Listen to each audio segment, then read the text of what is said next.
la capacidad de sentir. Siento, luego existo. El segundo factor que interfiere con un estilo de vida placentero son los bloqueos en la capacidad de sentir. Algunas personas solo perciben lo evidente. Por ejemplo, si están en las cataratas del Niágara, solo verán mucha agua, y frente a un bello vitral del medioevo, no verán más que un vidrio pintado. El atardecer les recordará que llegó la hora de dormirse. Una mañana de sol les hará anticipar un día caliente, y la lluvia solo los impulsará a buscar un resguardo para no mojarse. Los sentidos primarios han sufrido, sin lugar a dudas, un adormecimiento. El olfato y el tacto han ido perdiendo importancia adaptativa para nuestra especie, pero son fuentes de placer si se reactivan. ¿Habrá algo más impactante que catar a la persona amada? La parte del cerebro encargada de procesar los sonidos se ha especializado en decodificar el lenguaje hablado y ha perdido capacidad para detectar y discriminar otros ruidos de la naturaleza. El sistema de procesamiento de la información humana tiene dos formas de operar. Una es voluntaria o controlada y la otra es automática o no consciente. La primera depende de aquellos estratos más desarrollados del sistema nervioso central, el hemisferio izquierdo de la corteza cerebral, y procesa información lógica. La segunda se estructura sobre la base de sistemas fisiológicos más antiguos, sistema límbico, hemisferio derecho, sistema nervioso autónomo, y procesa información emocional afectiva. El sentimiento, a diferencia de los procesos de pensamiento, tiene algunas características que le son propias. Suele ser más automático, requiere menos esfuerzo mental, es inescapable, irrevocable, total, difícil de verbalizar, de explicar y muchas veces de entender.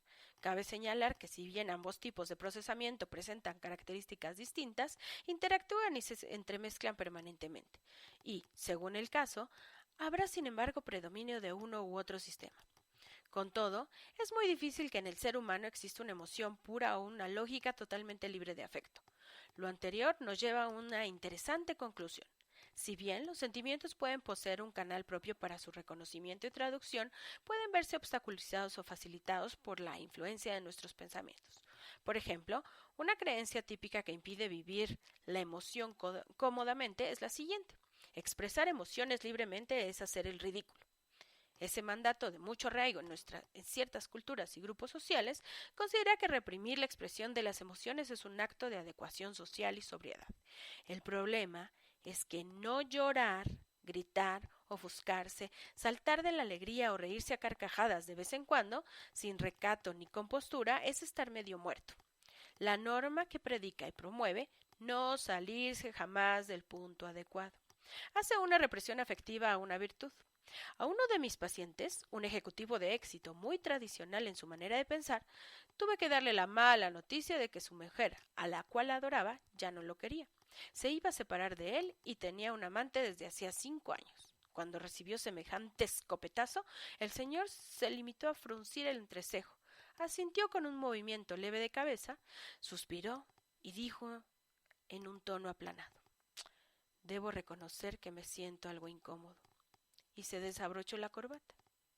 No se desencajó, no hizo ni siquiera una mueca de desesperación, ni soltó una lágrima o expresó indignación, solo se controló y esbozó una especie de «ajá», mientras su mirada y el sudor decían otra cosa.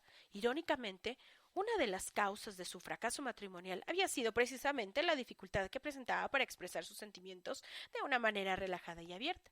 La idea de inhibir las emociones a toda costa, ya sea por miedo a sentir o por miedo al que dirán, se vuelve una costumbre que con el tiempo lleva a una dislexia emocional, un analfabetismo afectivo en el que solo dejamos de expresarlas, sino también de leerlas y comprenderlas. No estoy promulgando la impulsividad ciega y totalmente descontrolada de hablar duro, llorar a toda hora y reírse por nada. Lo que no comparto es la absurda idea de que la expresión franca y honesta de los sentimientos es primitiva, poco civilizada, impropia e inconveniente. ¿Impropia para quién? ¿Inconveniente para quién? La capacidad de sentir la vida, en el amplio sentido de la palabra, no es una enfermedad frente a la cual haya que desarrollar inmunidad. Es salud física y mental. ¿Puedes dejarte llevar sin límites cuando haces el amor? ¿Aullar si se te antoja?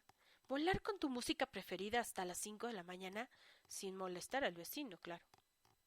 Llorar frente a la piedad de Miguel Ángel, gritar en una película de terror, darle una patada al automóvil porque te dejó varado en la mitad de la carretera por 5ª vez, abrazar efusivamente a un amigo, decirle 70 veces te quiero a la mujer u hombre que amas, aplaudir a rabiar en el concierto de tu músico preferido o sentir nostalgia frente a la foto familiar de un familiar que se ha ido para siempre.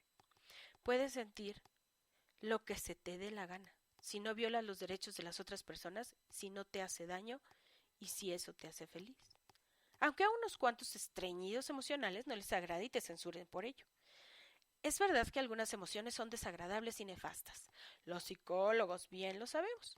Pero incluso en los casos donde se hace preciso modificar un sentimiento negativo patológico, el primer paso es aceptar y reconocer su existencia. Si realmente es fuente de sufrimiento y malestar, hay que dejar salir la emoción para proceder a eliminarla o reestructurarla. Sentir no es la actitud masoquista de resignarse a aceptar aquellas emociones que te perjudican. Sentir, como aquí está planeado, es una manera de investigar y explorar qué cosa te gustaría y qué cosa no quieres. Es la condición sine qua non para descubrir nuevas maneras de quererte a ti mismo. Resumiendo lo dicho hasta aquí, aceptar vivir en un contexto de vida hedonista es generar un estilo personal de libertad emocional. Un espíritu desinhibido y sin restricciones irracionales favorecerá el desarrollo de una sensibilidad aguda y perceptiva, la cual a su vez mejorará la comunicación afectiva y la comprensión de los estados internos. Un estilo hedonista produce una mayor sensibilización frente a los estímulos naturales que llegan al organismo y amplía el rango de situaciones potencialmente placenteras. El poeta francés Jacques Prévert muestra uno de sus poemas un ejemplo de libertad emocional que, aunque sancionado por las buenas costumbres, nos recuerda aquella frescura y alegría de nuestra infancia. Lleva por el nombre El mal estudiante. Dice no con la cabeza, pero sí con el corazón. Dice sí a lo que le gusta y dice no al profesor. Está de pie, lo interrogan y le plantean todos los problemas. De pronto le da un ataque de risa y lo borra todo. Cifras y palabras, fechas y nombres, frases y trampas, y sin hacer caso de las amenazas del profesor, ni de los abucheos de los sábelotodo, y con gises de todos colores, en la negra pizarra de la desgracia, dibuja el rostro de la dicha. Muchos de mis pacientes, víctimas de una educación antialegría, adquieren el vicio de no disfrutar demasiado. Cuando se sienten muy bien, un impedimento psicológico les dificulta el clímax y los incrusta de narices en la monotonía. No vaya a ser que me guste. Le temen a la alegría porque la ven demasiado peligrosa y mundana, como en la novela de Humberto Eco, El nombre de la rosa, cuando el cura ciego impedía la lectura de un texto aristotélico sobre el humor, porque creía que si se le perdía el temor a Dios, se acababa la fe. De todas maneras, y afortunadamente pese a los esfuerzos dogmáticos, restrictivos y fiscalizadores de los amigos de la seriedad y lo austero, el júbilo sigue irremediablemente haciendo de las suyas. Autoelogio. Lo que nos decimos a nosotros mismos determina en gran parte nuestra manera de sentir y actuar. Permanentemente sostenemos diálogos internos y rumiamos sobre esto o aquello de manera consciente o inconsciente, simplemente porque la mente es una parlanchina compulsiva. Estas conversaciones que el yo sostiene consigo mismo comienzan a muy temprana edad y van formando con los años un lenguaje interno, el cual puede ser beneficioso o dañino para nuestra vida, dependiendo de su contenido. Es imposible mantenernos en un silencio interior prolongado, a no ser que seamos meditadores avanzados y de alta escuela.